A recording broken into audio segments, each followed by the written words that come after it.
Fala, meus queridos, beleza? Como que vocês estão? Espero que estejam ótimos, porque hoje vamos compreender como que funciona a multiplicação celular de uma bactéria capaz de liberar fósforo, de fazer a degradação do fósforo no solo, para que as plantas possam se beneficiar desse componente e assim aumentar a sua produtividade. Olha só que coisa mais bacana. Meus caros, então vamos lá. Como que funciona a multiplicação celular?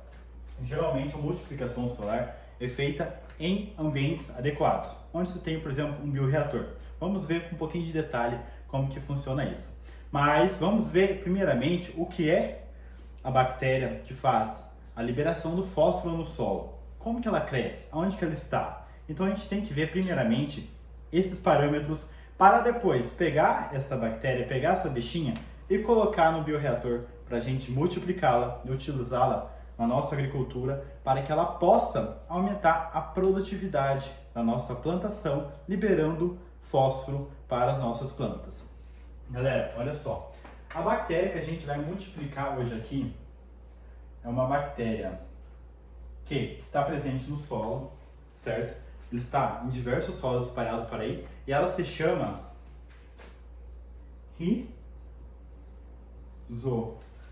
Rhizobium.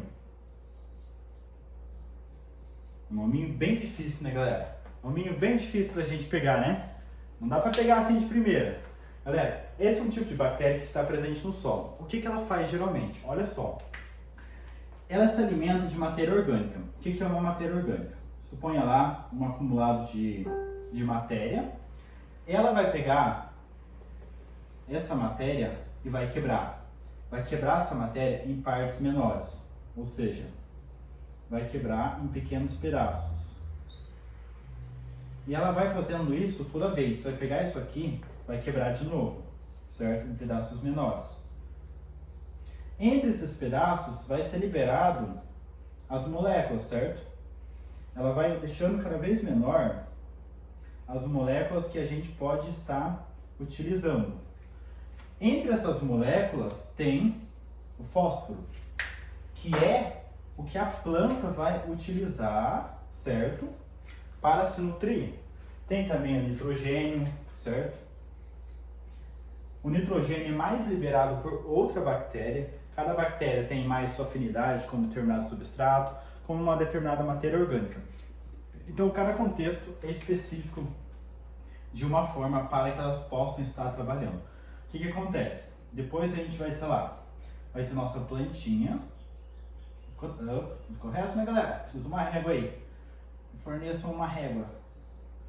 Depois a gente vai ter nossa plantinha lá, né? Tá crescendo. Põe a plantinha de soja lá. E tem as raízes. O que vai acontecer? Depois que essa bactéria quebrou essa matéria orgânica em pequenos pedaços e foi fracionando cada vez mais, a planta vai entrar em contato com o fósforo que está liberado no meio. Então, aqui, ela consegue captar o fósforo. Olha só que legal. Eu tenho no meu solo um monte dessas bactérias, certo? Elas estão totalmente espalhadas por aqui, fazendo isso, galera. Estão quebrando as matérias orgânicas que está presente. Normalmente, as plantas de cobertura, né, que tem muita matéria orgânica, que fica sobre o solo. Por isso que é muito bom deixar toda aquela cobertura sobre o solo, para ter matéria orgânica, para criar um microclima ali, mais úmido, uma temperatura mais estável e com bastante matéria orgânica. Daí vai proliferar a nossa bactéria, certo? O que a gente quer que aconteça é proliferar no solo, ela vai entrar em contato com as matérias orgânicas que contêm fósforo, vai quebrando em pequenas partículas e liberando o nosso fósforo para que a planta possa se nutrir. Então, hoje está se pensando muito na possibilidade da agricultura mais sustentável. Muitos produtores estão testando e migrando para uma produção sustentável. O que seria isso? Por exemplo, ao invés da gente ficar utilizando lá o nosso NPK, certo? Que é um adubo muito utilizado realmente. Ao invés de a gente estar comprando muito dele, o que eu poderia fazer para estar fornecendo esses componentes no meu solo sem ficar jogando diretamente esse adubo. Eu posso usar algum tipo de micro-organismo que vai estar presente naturalmente no meu solo, vai estar se replicando e vai estar liberando para mim essas moléculas. Tem alguma forma de eu fazer isso de forma sustentável? Criar esse mecanismo, criar esse meio que permita isso? Então, isso é o que está caindo agora na cabeça dos produtores. É o que os produtores estão pensando. Ao invés de a gente ficar injetando uma quantidade de adubo na planta que ela vai consumir, vai formar os seus grãos, vai arrancar do solo esses nutrientes. Depois a gente vai levar os grãos para o processamento e a planta, o restante da planta que sobrar no solo, vai liberar um pouco desse adubo no solo. Pode ser consumido pelas bactérias. Então, ao invés de eu ficar comprando toda vez, eu posso utilizar um micro-organismo para produzir para mim esse adubo aqui, por exemplo, o fósforo, o nitrogênio. Eu posso utilizar? Eu posso utilizar. Posso utilizar uma bactéria que vai estar no solo e vai multiplicar para mim. Bom, mas eu não tenho muito dessa bactéria no solo. É aí que está o ponto-chave. E é aí que a gente entra, galera. Como que a gente vai aumentar a quantidade de bactéria no solo? O que vamos fazer? Vamos utilizar um bioreator. Olha só. Aqui teremos um bioreator. Hoje está tendo muito as mini biofábricas, certo? O que é uma biofábrica? É um local onde os produtores investem em uma infraestrutura para ter a multiplicação de um micro-organismo que vai ajudar na sua plantação. Como assim? Tem-se a construção de pequenas biofábricas onde tem-se a multiplicação de um micro-organismo, onde os produtores utilizam esses micro-organismos para aplicar no solo, como por exemplo pode ser a nossa bactéria, para aumentar a produtividade da sua lavoura.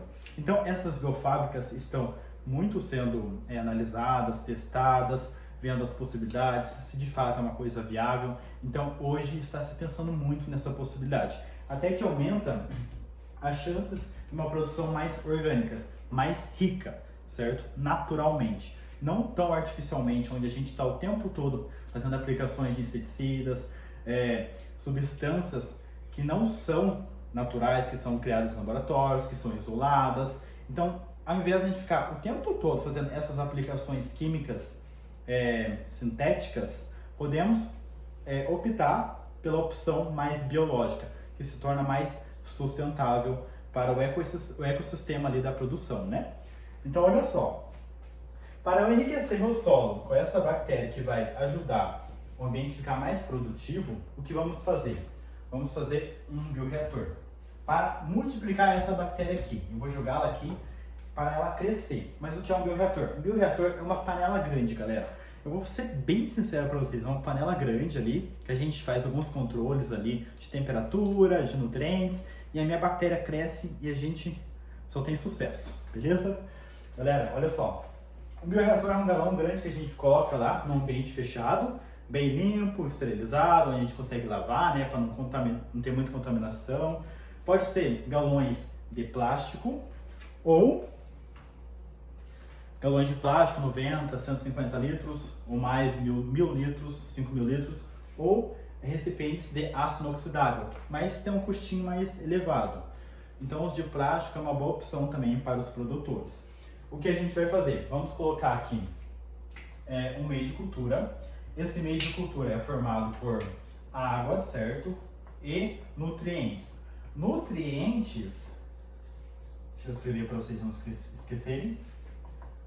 Nutrientes que vão alimentar minha bactéria, pois ela precisa comer, né, meus caros? Então ela vai crescer aqui dentro. Ela precisa comer. Aqui tem água, uma água boa, uma água limpa, certo? Que não seja muito suja, que vem de uma fonte que seja mais confiável. Ela vai crescer nesse meio onde tem água e os nutrientes. Que tipo de nutrientes? Fontes de carbono, como por exemplo glicose. São fontes de carbono. E também elas fazem uma fixação parcialmente de nitrogênio, então podemos utilizar também o nitrato. O nitrato junto desse meio. O que vai acontecer? Essa bactéria vai cair aqui dentro, onde tem uma agitação e bastante comida para ela se alimentar, onde usaremos uma temperatura para ela crescer de, em média, 20 a 30 graus Celsius. Então, é uma temperatura média para que essa bactéria possa crescer dentro do nosso bioreator. E um pH que vai variar de 6 a 7,5. Então, esse é o pH no qual ela cresce.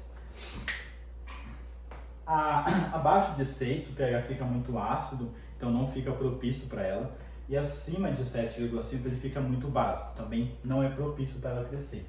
Então, se eu fornecer no meu bioreator essas condições de temperatura e nutrição para a minha bactéria, é óbvio que ela vai crescer, ela vai se multiplicar aqui dentro. Então, com o passar do tempo, o que a gente vai ter? Opa! Eu tenho que providenciar uma régua, né, meus queridos? Tá feia aqui minha reta.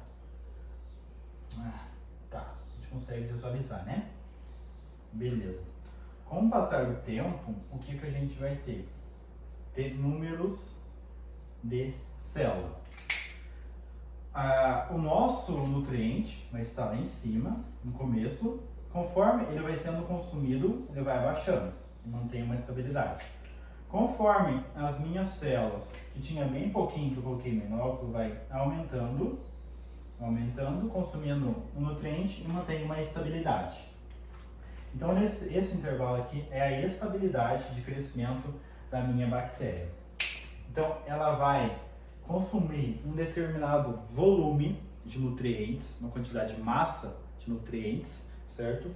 Por um dado número de células. Por exemplo, lá, eu consigo ter, vamos lá, supor, 200 litros de células em volume. Vamos pôr em volume que a gente está pegando, 200 litros de células que eu estou retirando, que vai consumir 400 litros de nutrientes, por exemplo. É apenas um exemplo. Isso pode variar de acordo com cada micro-organismo. Então, eu vou consumir uma quantidade de nutriente que eu estou colocando para um dado número de célula que vai crescer dentro do meu recipiente.